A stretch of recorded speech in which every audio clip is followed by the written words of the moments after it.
یہ ہمارا تیار کرایا ہوا اعمال نامہ ہے جو تمہارے اوپر ٹھیک ٹھیک شہادت دے رہا ہے۔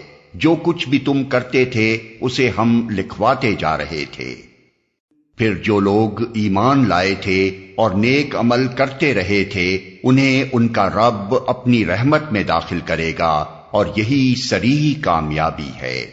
اور جن لوگوں نے کفر کیا تھا ان سے کہا جائے گا، کیا میری آیات تم کو نہیں سنائی جاتی تھیں؟ مگر تم نے تکبر کیا اور مجرم بن کر رہے۔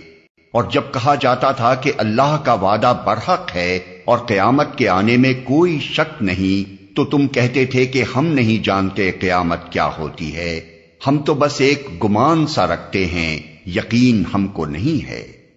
اس وقت ان پر ان کے اعمال کی برائیاں کھل جائیں گی اور وہ اسی چیز کے پھیر میں آ جائیں گے جس کا وہ مذاق اڑایا کرتے تھے۔